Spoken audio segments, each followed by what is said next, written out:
This is what I'm talking about. This is what I've been waiting for. Oh, yeah. All week. I'm sure. In fact, I know that this is going to be so good that the second this is done, I'm leaving this town. You have talked to dozens of better informed people than this one right here, and certainly more entertaining. But is this the last one you get to do? By the way, you're not a good liar because that's all false. Is this the last one you get to do? This is it. This is it. Save the best for last. Folks, I apologize. We didn't exactly finish up strong. Not a great fourth quarter drive on this show. To the contrary, Cleveland Browns we are Daily. at the top of the mountain right now. Turnover on downs. We're living every day like it's 4th and 1, Chris, and we're going to convert right now. What do we got, man? It's great to see you. It's great to see you. Last time you were on Browns Daily, you did a 45-minute Herculean effort that included you muting yourself in the middle. Yep. Well, that was a quick one. Coming back from a commercial, saying, "I'm staying. I'm not leaving." No. Well, we also changed pictures like 6 times, graphic that's shots. Right. Yeah.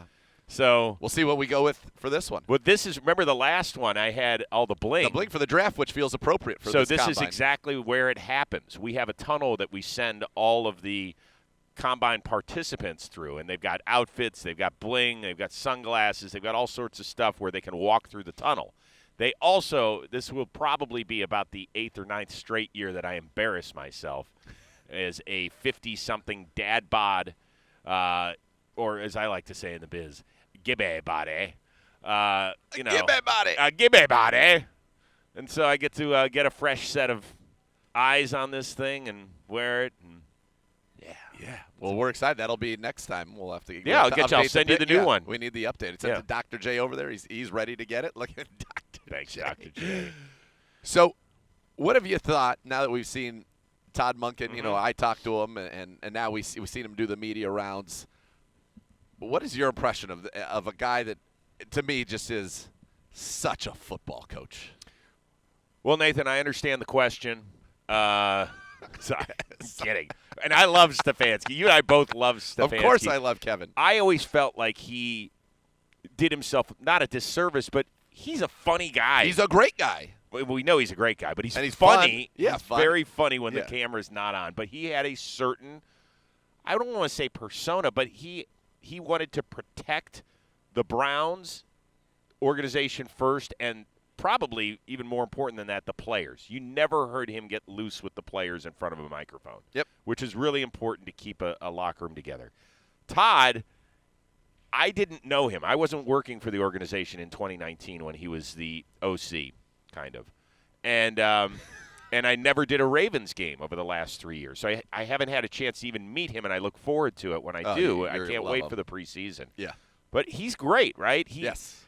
And it's not – you don't need your head coach to be Dave Chappelle or Chris Rock, but it sure as hell is fun. Yeah. Right? Particularly at this time of year because we're 0-0 and we have some hope. Okay, if we get this draft right and we could figure out the quarterback thing, we'll be back in. I don't know exactly how it's all going to play out, but it's refreshing because so many of these guys, for whatever reason, feel like they've got to be I cannot let my focus get out of this range. And, heck, we even had Mike McDonald after they won the freaking Super Bowl on our NFL Network set, and he's like, yep, our guys, they just take it one play at a Coach, you just won the dang Super Bowl. Can you let your hair down for just a – I know you're a summa cum laude finance guy from Georgia, but you just won the whole thing. Let's have a little passion. Let's go. Come on, Coach, give me a little something here. And I think that if we ever make the Super Bowl and win it, my guess is Todd Monkin is going to be the one that might be dancing on the table. So I can't wait Which for that. we will look forward to that. Yeah. That's one of my favorite things that you get to do every year. Dance on the table? No, well, if you're so inclined, there's a table right here. Yeah, no, to get to do the Super Bowl, be with the victors right on the field. I just finished lots covering of raw emotion. My 21st Super Bowl in a different ways, but in the last dozen, I believe, I've hosted. I think it started with Super Bowl 49 where I was on the field after the game, and so I've done that pretty consistently since then, and it's a great moment because it's not about the business of sports. It's not about contracts. It's about guys reaching the pinnacle of something that they have worked their entire lives for. And that's why I was a little surprised, to be honest with you, maybe the lack of emotion out of most of the Seahawks. I'm not here to tell them how – maybe I am. Seahawks, if you're listening into Cleveland Browns Daily, really let it fly. Let's go. You and I had a great time in Seattle a few we years did. ago. Yes, we indeed. did. Yeah. Mrs. Rose was there. Absolutely. It was Halloween weekend, and we walked into a certain restaurant where we just thought we were going to get a good meal. Instead, it was like a Vegas nightclub. It was. We were looking at each other like, "What's?" I still have that video on my phone of whatever appetizer where it was smoking. And the whole place was. The outfits were something. They didn't spend a lot of money on material. Let's put it that that's way. right. Efficient, economical. Yeah. The per square inch price must have been high. When you talk about coming here, as you said, you got to do all this stuff Super Bowl. Then you come here. I love the people. You see so many people you know and you've connected with, and in your role, obviously, you touch everything in the NFL. But all the people who have come through the Browns in your time as a life, time of being a passionate Browns fan, who are all here now in other organizations, and you could take from certain staffs. And hey, man, those are half the offensive coordinators and coaches in the league. It feels like now. What do you love about coming here, and how have you seen it really kind of evolve? Well, it really is an event that we helped at NFL Network kind of put on the map. No doubt. It was almost like Fight Club before we started airing it. Like, you knew about the Combine, but what is it? Do you remember back in the day, it felt like they were running 40s off to the side. Like when you see the old Brady running his 40 the year he came out, it felt like it was almost like near the stands and tucked away, and just there wasn't anything to it. And now it's grown into this enormous event that today's NFL players sit for 4 days and are trying to figure out who their next teammates are going to be. Yeah. Right?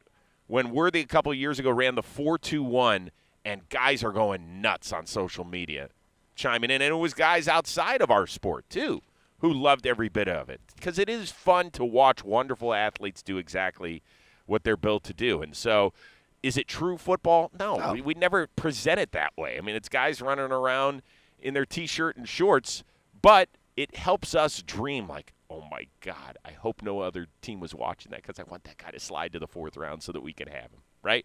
And we're all going to be doing this, particularly on Sunday, because we might have an entirely rebuilt offensive line. We're going to try and figure out if Jake Slaughter from Florida is worth a fourth-round pick.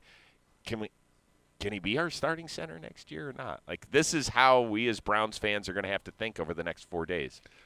And finally, we have 2 1s. Yeah, that's nice. We have 3 in the top 39. Mm-hmm. This is going to be a lot of fun for the Browns, and there's probably going to be a lot of talk around the Browns. So much about the tackle, so much about the wide receiver. Right. And do you go receiver at 6, and then let's get your offensive line guys. You get an offensive lineman at 6, and then try to find your receiver. And I love just the information sharing that goes on as you make your way around Indianapolis. You've been obviously wearing your professorial hat of late and bringing knowledge to the youth of America over at Butler. Whatever the heck that means. But to me, that's what's fun about it. I think we're an interesting team. New coach, the 3 picks there. Now it's great defense. Can you just get the offense? Everybody that I've talked to, you guys can just get your offense to be 15th, 16th in the league. You guys can win your division. You could. I think it was shocking what happened in the AFC North a season ago. Yeah. There's also, and it's something I wrestle with, because I don't know if you remember, but Daniel Jeremiah's first mock draft came out. Do you remember who he had us taking at 6? An edge. Yeah, David Bailey. Yeah. He won't make it to 6, by the way. He won't make it there.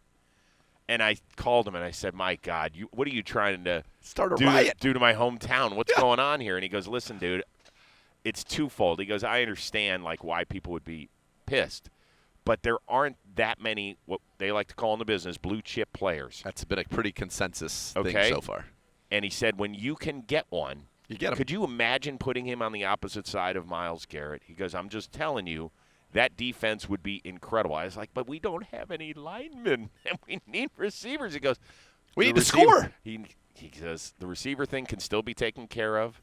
He goes, I really think that there's guys that are going to be drafted in the 4th round that will be starters. Like, he honestly believes that. Now the tackle situation, that's why I think that's where we're going to go at 6, is because it sounds like there's a pretty significant drop-off between maybe the top 2 guys and the next group, right? The DJ doesn't have any of them in the top 10. No. Not a single offensive tackle. No, but that happens sometimes, right? When you do have to draft for need, and it's not a great way to build your football team, but particularly where we are right now with 5 perhaps vacancies, and certainly at least 4 along that front line, you got to find them somewhere, and they're good tackles don't become available in free agency very often. It just doesn't happen all that much. And that's why we're in it's good that we have these assets, but that's why this is a tough spot because Yep.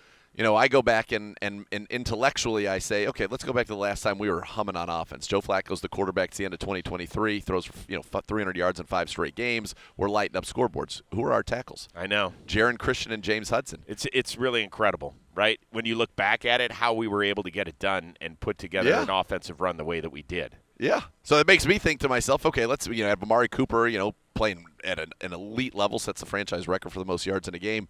Joku's playing at a Pro Bowl level. We had that the weapons. We were cooking a little bit when the tackles with the quarterback didn't matter as much. Now, it's interesting. Some people have said here that we've talked to, tackles are supremely important, obviously, and they get paid big bucks, all of that.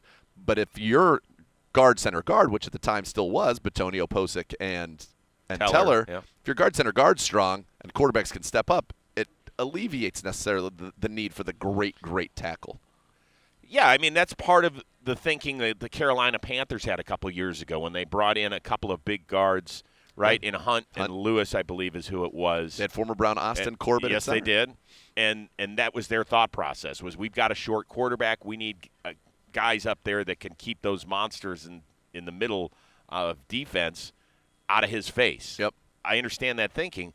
But I'll flip it and just say that Seattle's defense, they came at you from just about every angle. Yep. Every angle. And, yeah, they got that huge push with Leonard Williams and Byron Murphy in the middle, and that is a big part of it. And look at New England had the same thing in there with Milton Williams and Barmore. Yeah, they did. And, look, you could talk yourself into virtually doing anything at 6. Yeah. And feeling that it's okay, right? If we go get Carnell Tate, if we think that Micaiah Lemon is really the next either JSN or Amon-Ra St. Brown, then sure, why not? But I don't know. I'm old school. Yeah, you're a trenches guy. That's right. I am a trenches guy because I go back to my childhood. All right, well, speaking of old school, holy moly. Well, you can't. Yeah, let's not show that. Holy moly. Well, that might have been like Combine 1. Combine 1. Little fatter face and a just little full cleaner. of life, that guy. Look at him. Full of more than life, apparently. It's full of a few extra steak dinners here in Indianapolis. Yes. But you are an old school guy. And I think that's the interesting. And you look at, we spent this whole week next to the Chicago Bears table. And you look at the Chicago Bears and the way that they went about it. Now, of course, they got to have Caleb Williams, number 1 overall pick in the draft. But, they got DJ Moore in that trade as well. Mm-hmm. They drafted Roma Dunze in the first round. Mm-hmm. They bring in DeAndre Swift. They had Cole Kmet, who was a second rounder. And then in this draft, they drafted Colston Loveland, and then Luther Burden. Yep. And then Monungai, who ends up being a later but running what back. did they fix? But then in free agency, they buttress, in particular, the interior of that offensive line. But they also did have a first-round top 10 pick as one of their tackles, too. Yep. So, I mean, it's a little chicken and the egg. I just want to score. When you're calling games, I know, but it's fun when we score. You kind of glossed over the situation, but you were like, and they had Caleb Williams as the first pick. Well, of course, that's a big deal. Of course, and I think that's a big deal. One of the reasons Todd Monkin is here is because of what he's been able to do with quarterbacks throughout his career. And you go the last 6 years to get Stetson Bennett playing at the level that he did, win 2 national championships at Georgia, then to get Lamar Jackson playing the best football of his career, win an MVP, and then in the next year I thought was even better, over 4,000 yards, 41-4, he was great. 900 yards rushing. They don't give him the MVP because it was at that point it's like, okay, that's too many for you. That you hope that whether it be Deshaun Watson, whether it be Shedeur Sanders, whether it be Dylan Gabriel, whether it be somebody that we did not name that's outside of our building currently, that Todd Monkin can get the best out of that person. Mm-hmm. Of course, that's the key. We're talking about wanting to be a top half of the league offense. That means you got to have good, consistent quarterback play. Yeah, you're doomed if you don't. You're doomed if you don't. And we got 2 of the best in our division with Lamar, who's obviously now going to have a fresh set of eyes and ears coaching him, so that'll be interesting. And Joe Burrow, if he can ever stay on the field, that's a magnetic offense. Quite good. That he's got. Quite good, even though they haven't still gotten the offensive line right. They're really, they're fun to watch. Not for us. But that's kind of the funny thing about it, too. They'll think about Flacco with us, and then he goes down there, and I got to talk to him, for the game at the end. I'm like, that was pretty fun, wasn't it? He's like, yeah, that was a lot of fun throwing to Jamar Chase Higgins. They didn't have a great line, but all of a sudden now he's throwing and lighting it up again. Yeah, listen, we can talk. It's the problem. It's the toughest part of being a Browns fan is we can talk ourselves in circles. Of course. we just keep going around and around. Yeah, well, if we do this, if we get an offensive lineman at 6 and we get a wide receiver at 24 and maybe a guard somewhere in the 3rd round or maybe a center in the 4th or 5th that we think and then all of a sudden you're piecing it together and we're like, at the end of the day, it's the guys that are under center that are going to determine how fun a season we have in 2026. So I guess we could say, listen, think about this in 11 personnel, Chris. We're going to have Carnell Tate. We're going to be able to get Judy in the slot, get him some free releases. Bond's going to be taking the top off the defense over there. Harold Fannin now is a mismatch. Oh, we got Quinshon Judkins back here. Let's go, right? But at the end of the day, it's the guy who touches the ball, and Todd Monkin says it. He's the one guy who touches the ball every single play. He's the one that you need to make all of the decisions and handle the football and make the big plays, make the right decision, deliver it. That's what it's all about. And so I think what's going to be so interesting to me is Todd getting these guys on the grass. He only knows them via film at this point, right? And I like what he says. I'm not going to determine who plays. Players are going to determine who plays. And seeing what that looks like, because you have to have that guy. And he said you build your offense from that guy first and foremost. Yep. It's that simple. I mean, we're all excited about it. And I don't think we're going to draft a quarterback. I would be surprised if Malik Willis finds his way to Cleveland. I think too much. Yeah, and I think those guys that moved down from Green Bay in the front office and the coaching staff to Miami, it just makes too much sense. I mean, they basically said, we're doing anything here to make this team better. And I think they're willing to go the Denver route in terms of what they did with Russell Wilson and say, we're going to dead money it. I mean, they've already gotten rid of a bunch of guys, right? Yeah. And so we'll see how that all works out for them. But I think, if there was a betting favorite, I think it would be Miami. There's one guy who's very interesting to me, and I think it would be very surprised if he makes his way to the Cleveland Browns, but Kyler Murray. What's going to end up happening there? Because he's the one that you've at least seen him play at a high level. There are a lot of factors why Arizona's being willing to move on from him.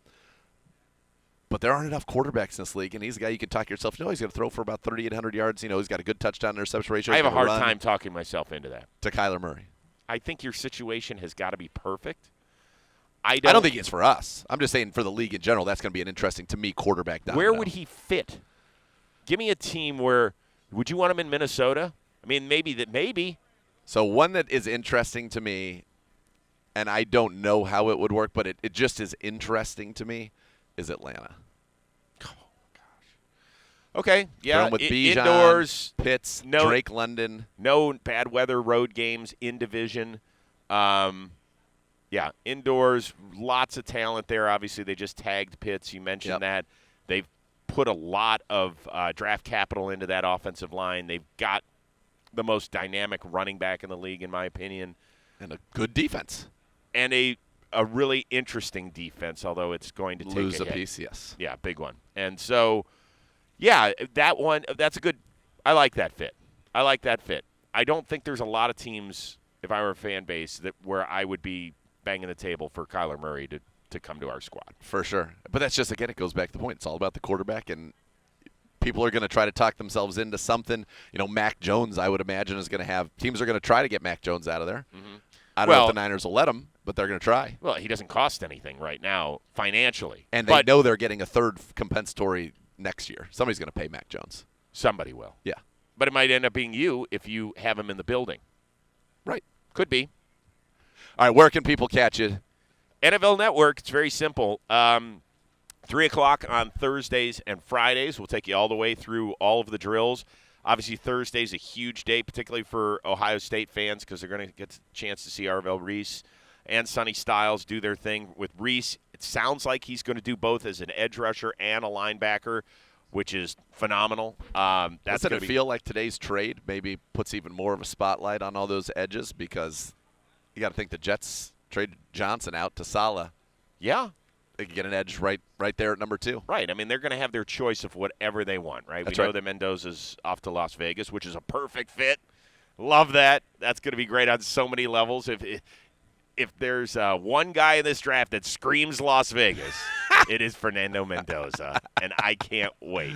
He'll be we know he's not throwing on Saturday, but I'm sure we will talk to him. And actually, they're expecting a crowd of between 20 and 25,000 people here, which is unreal. By the way, there's no game. It's just a bunch of kids working out. And so when he ends up on the big screen, Wait to see what happens. One other guy that Browns fans might want to pay attention to on Saturday, and we don't know 100% if he's working out, and that's Omar Cooper, who was Mendoza, one of his favorite targets. Receiver. He's much more than the guy that saved their season with that toe tap touchdown Incredible catch in Happy Valley. He is a tough guy who people cannot stop talking about here. Will he be around at 24 for the Browns? There's a possibility it could happen. Originally, it sounded like, mid to late second round, but now I don't think he's getting out of day one, it sounds like, even though this is a really deep receiver draft. It's going to be so fun. The speculation, reckless at times, will continue until we get to that free agency period, start to shape the draft boards a little more. But catch Chris Rose on NFL Network, and then get ready. He's already getting ready for preseason football for your Cleveland Browns. It'll be the first game of the Todd Monkin era. That'll be great. It will be absolutely great. Chris, always a pleasure, man. Great seeing you. Nathan, good seeing you. Tell the family hello. Drive Likewise. safely back home to our hometown now. You're adopted. Thank you. My real hometown. That's right. Can't wait to see you.